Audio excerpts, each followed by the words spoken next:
And always a pleasure to have you on the program. Thanks okay, we're going to segue back to Casey Anthony because we just never can leave this story, it seems, right?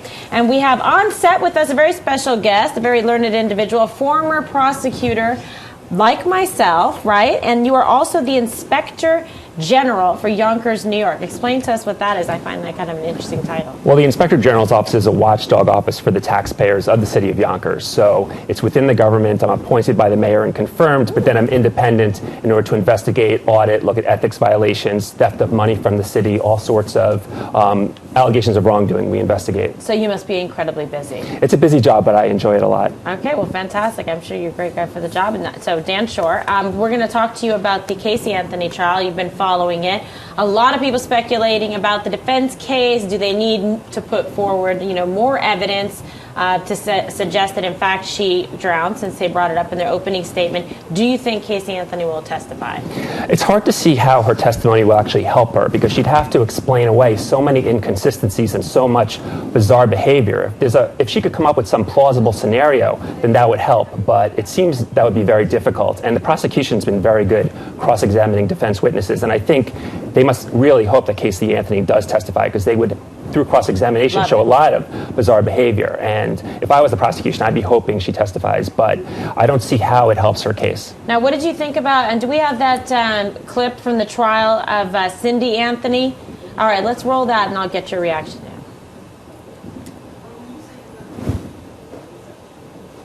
now. Okay. Technical difficulties happen to the best of us.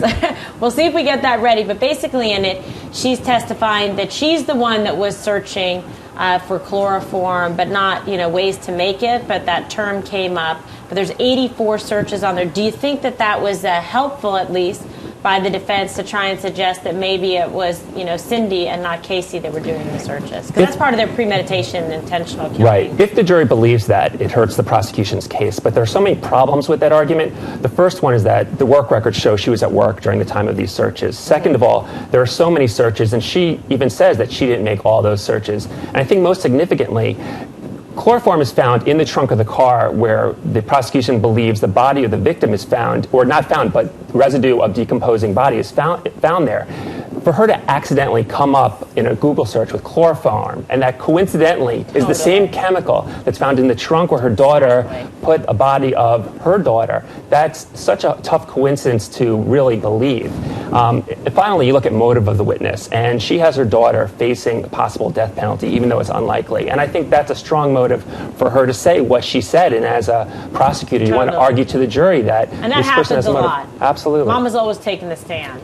And to save somebody. It's just true. And just poking holes. Relatives, right? etc. They'll take the stand and try and provide an alibi, or try, anything they can do. Is it like this is like this would be like a life-saving mode as opposed to a This is our focus group jury right here. Would it be? Would it? Yeah, right. Yeah. No, God, no. You'd have kicked me out along. I have yet to serve on a jury. They take one look at me and they say, "We'd like to excuse number 43, the conservative."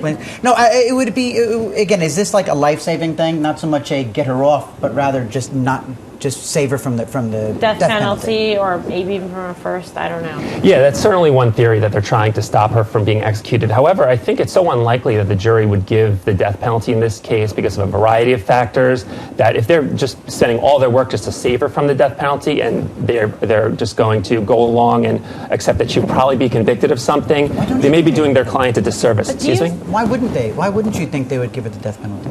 It seems that as a young woman who she might come off sympathetic, not sympathetic that they'll acquit, but sympathetic that they may say, we're okay putting her in prison for the rest of her life, but we don't want to send her to execution. 2-year-old little girl. Oh my gosh. All right, so let's take a listen to, this is Cindy Anthony's lawyer. Yeah, that's what I'm saying. Lawyer from last night's, a clip from On the Record, Greta's show. After my client testified today was apparently the computer forensic specialist had conflicting information. One said it was 84 searches off of MySpace. The other said it was 84 searches off of different websites. But my client was very affirmative that she never searched 84 times for chloroform. Okay, so do you hear that? Is that enough kind of reasonable doubt to put holes in the first degree, right? To show that there wasn't premeditation, and that with some of the attacks that they made on the forensics, like the chloroform in the trunk. I'm with you on the whole thing. This coincidence thing is just too ridiculous for words. But nevertheless, is it enough to maybe put a little bit of doubt coupled with the fact that they were not able to specify cause of death, right? A little uncertainty that makes the jury a little uncomfortable for going for that first, or even if they go for the first, would they feel comfortable giving her the death penalty based on that uncertainty? Right. This evidence might knock down the charge from first-degree murder. They may be ultimately pushing a theory implicitly, because they're not arguing it, right, that there was some kind of abuse of her daughter, that she was using chloroform to silence her, to make her sleep, and that led to her death. She panicked. She hid the body. She didn't report it. She did all sorts of reprehensible behavior. By the way, she should have just said that to begin with. I think that would be a much better theory of the case. The defense, they made a mistake from the very beginning. They opened up on their own theory. They don't have to prove anything as the defense, but once they offer a theory, then their credibility is on the line for the rest of the case. And they haven't come back to their original theory that there was drowning, that there was sexual abuse.